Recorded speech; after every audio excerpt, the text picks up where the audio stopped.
Bienvenue sur Africa 24 dans cette nouvelle édition de l'Africa Tonight. Voici les titres de l'actualité. La prise de parole du président ivoirien Alassane Ouattara lors de la 77e session de l'Assemblée générale des Nations unies. Un discours durant lequel le chef de l'État est notamment revenu sur le conflit en Ukraine. Un conflit qui a contraint les autorités à prendre des mesures pour aider la population face aux conséquences économiques. L'épineux dossier des îles Éparses s'invite également à la tribune de l'ONU, une affaire qui fait l'objet de vifs débats entre Madagascar et la France. À ce propos, le chef de l'État malgache Andry Rajoelina a fait appel aux Nations Unies pour parvenir à une solution. Et puis rencontre avec la lauréate du prix littéraire Voix d'Afrique. L'écrivaine camerounaise Ernis a été récompensée pour son ouvrage Comme une reine. Les détails à suivre dans ce journal. Mais tout d'abord, la colère de la junte en Guinée après les propos du président en exercice de la CEDEAO, Umaro Sissoko Embalo. Lors d'une interview, le chef de l'État bissau-guinéen avait affirmé que la Guinée pourrait s'exposer, je cite, à de lourdes sanctions dans le cas où la période transitoire serait maintenue à 3 ans. Ce 22 septembre, le colonel Amara Camara, secrétaire général de la présidence de la transition, a contre-attaqué, évoquant, je cite, des propos qui s'apparentent à de l'intimidation et ternissent par la même occasion l'image de marque de la CEDEAO. Le militaire va même plus loin, affirmant que cette déclaration est une honte. Elle intervient alors que la situation politique en Guinée, actuellement dirigée par le chef de la junte, Mamadi Doumbouya, était au cœur d'un sommet extraordinaire de la CEDEAO organisé à New York ce jeudi. L'actualité, c'est aussi cette vague de démissions dans les rangs de l'ancien parti présidentiel au Burkina Faso. Ce 22 septembre, 115 membres du Mouvement du Peuple pour le Progrès ont annoncé leur démission collective.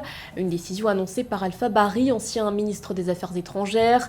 Parmi les personnalités démissionnaires, Madiara Sagnon, ancienne ministre déléguée en charge de l'administration territoriale et de la décentralisation, ou encore Bachir Ismaël Ouedraogo, qui était aux commandes du ministère de l'Énergie.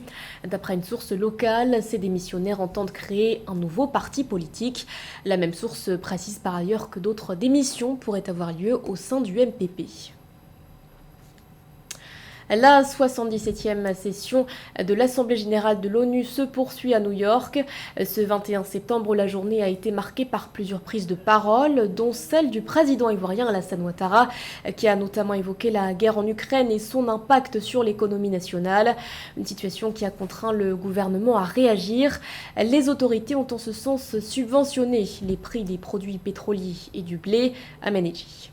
Ayant pris part à la 117e session de l'Assemblée générale des Nations unies qui se tient à New York, Alassane Ouattara, président de la Côte d'Ivoire, a relevé que la guerre russo-ukrainienne représente l'un des facteurs fragilisant la paix mondiale. En ce sens, des mesures ont été prises par le gouvernement, entre autres la subvention des prix de certains produits de grande consommation, en vue d'alléger les conséquences économiques, financières et sociales sur les pays africains. En effet, la hausse du prix du pétrole et les difficultés d'approvisionnement des marchés en céréales et en engrais ont entraîné une inflation généralisée et une hausse des taux d'intérêt sur les marchés internationaux et un ralentissement de la croissance mondiale.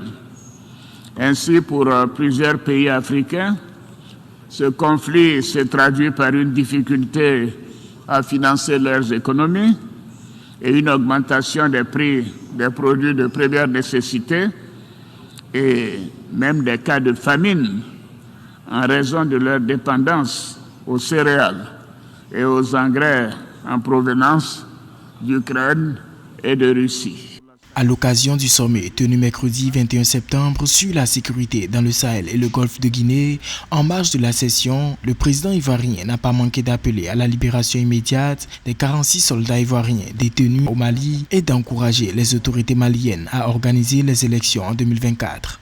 Malheureusement, dans ce contexte de lutte contre le terrorisme, 46 soldats ivoiriens déployés en qualité de 8e détachement de l'élément de soutien national, NSE, au sein de la MINUSMA au Mali, y sont injustement détenus depuis le 10 juillet 2022.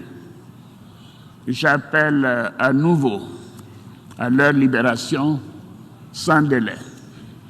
Mon pays encourage les autorités maliennes à concentrer leurs efforts sur la lutte contre le terrorisme et à mettre en œuvre de façon résolue les différentes étapes du chronogramme de la transition, ainsi que les réformes politiques et institutionnelles en vue des élections présidentielles prévues en février 2024 pour le bien-être du peuple malien.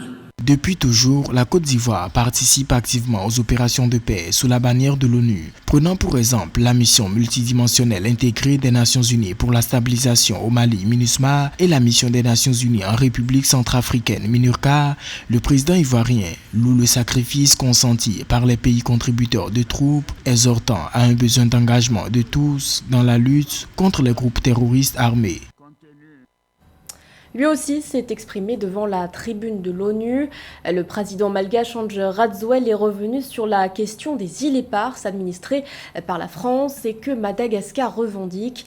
Situé dans l'océan Indien, l'archipel constitue un enjeu important pour la grande île en raison notamment de sa richesse présumée en hydrocarbures. Joël Ballot. Dans son allocution à la 77e Assemblée générale de l'ONU, le président malgache Andry Rajoelina a énoncé plusieurs points qui devraient contribuer à la croissance de son pays. Parmi ces points, la restitution et la gestion des îles éparses de l'océan Indien, dont la souveraineté française reste contestée par Madagascar. Un sujet qui a déjà fait débat entre les deux nations lors de la première rencontre de la commission mixte franco-malgache. Nous réjouissons de la tenue très prochaine de la deuxième rencontre de la commission mixte franco-malagasy sur le sujet et fort de ces deux résolutions qui confirment la légitimité de notre revendication, nous espérons pouvoir compter sur le soutien des Nations Unies pour parvenir enfin à une solution concertée, juste et apaisée. Près de 5 décennies plus tard, les îles éparses sont toujours au cœur d'enjeux économiques considérables car elles sont riches en ressources halieutiques, énergétiques et minières. Il faut dire que si elles sont concédées au Madagascar, le pays pourra mettre plus efficacement en œuvre le plan Émergence Madagascar 2019-2023. Évolue continuellement malgré les crises en cascade à l'échelle mondiale. Le pays est tellement vaste et de nombreux efforts ont été déployés pour le désenclaver. Toutefois, le chemin reste encore lent et sinueux, mais nous avons la foi et nous continuons d'avancer avec détermination. Le plan Émergence Madagascar trace d'ailleurs littéralement les voies vers l'avenir. Rappelons que malgré une biodiversité inégalée, un grand potentiel agricole, des ressources minérales et une main-d'œuvre abondante, Madagascar peine à se développer. Seulement en 2022, 5 cyclones ont frappé la grande île. 178 hectares de terres agricoles ont été inondés et ravagés. Pour le président Andry Rajoelina, il est maintenant venu le temps de transformer les discours en actions concrètes. La décision a été qualifiée d'historique par la télévision d'État. Le 19 septembre, la Guinée équatoriale a aboli la peine de mort. Une information dévoilée sur les réseaux sociaux par le vice-président Teodoro Nguema Obiang Mangue. La mesure entrera en vigueur, je cite, dans les 90 jours suivant sa publication au bulletin officiel de l'État. Nathalie Mo.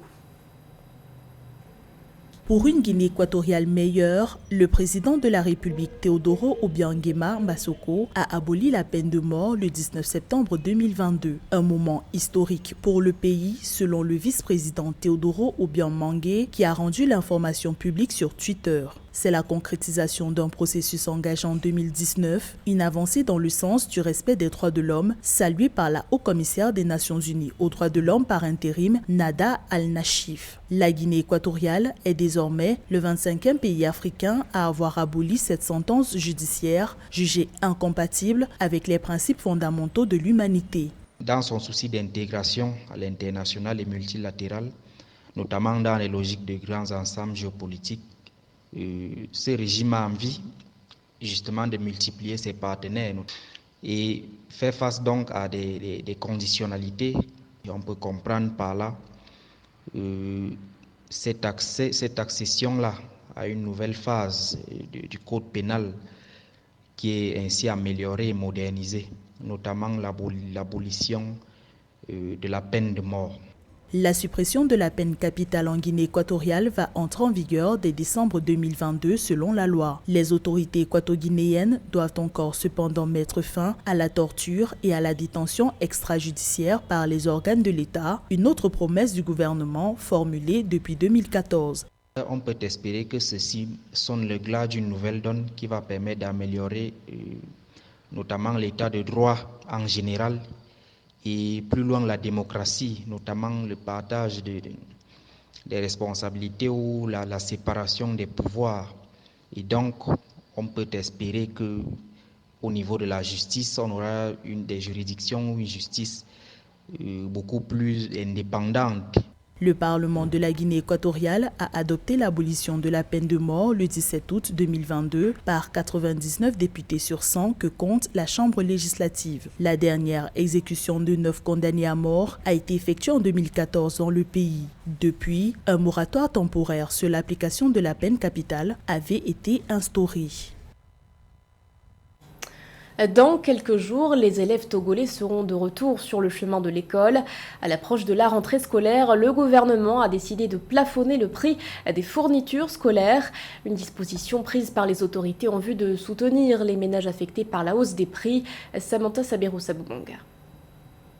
Les autorités togolaises ont décidé mardi 20 septembre 2022 de plafonner les coûts de cession des fournitures scolaires, sonnant ainsi la fin de la spéculation sur ces articles dans les marchés locaux à quelques jours de la rentrée. En effet, l'exécutif, à travers le ministère du Commerce, a rendu public un communiqué interdisant cette pratique. Oui, effectivement, le gouvernement togolais a pris 10 mesures pour aider les ménages, les parents d'élèves pour faire face à la vie chère, à l'inflation qui sévit actuellement dans le monde et au Togo. Selon le ministère du Commerce, la décision de plafonnement des prix des articles scolaires prise à moins d'une semaine de la rentrée des classes est une conséquence des nouvelles mesures du chef de l'État togolais dans la lutte contre la vie chère. Le gouvernement veut compter sur le patriotisme des acteurs et les a invités sur le strict respect de ces prix plafonds. Et le gouvernement, à travers le ministère du Commerce, a envoyé des inspecteurs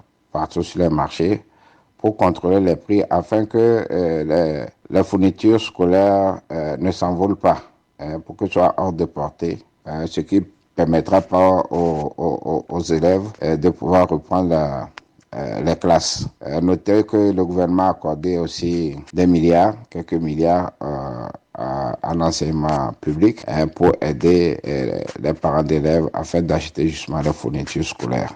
Donc c'est une mesure effective qui est effective dès cette rentrée et qui réjouit beaucoup les parents d'élèves. À en croire les autorités togolaises, cette mesure vise à soutenir davantage le pouvoir d'achat des consommateurs dans un contexte marqué par la hausse du niveau général des prix à la consommation. Le ministère chargé du commerce informe que tous les contrôles vont se renforcer sur toute l'étendue du territoire et tout contrevenant s'exposera à la loi en vigueur. Sa plume a été récompensée par le prix littéraire Voix d'Afrique. L'écrivaine camerounaise Ernie est la lauréate de la 3e édition de ce concours. Un prix qui lui a été décerné pour son roman dénommé Comme une reine, sorti en librairie ce 21 septembre. L'ouvrage narre le retour d'une Camerounaise dans son village natal, Roberto Bogby. Un coup d'essai qui s'avère être un coup de reine. La Camerounaise Ernie s'est couronnée Voix d'Afrique 2022. L'écrivaine de 28 ans remporte la 3e édition de ce prix littéraire pour son premier roman intitulé Comme une reine, une œuvre toute fraîche parue le 21 septembre 2022 en librairie. Pour son écriture, Ernie a surmonté un quotidien difficile à coups de passion, d'effort, de courage et de détermination. Je suis extrêmement contente de recevoir ce prix aujourd'hui.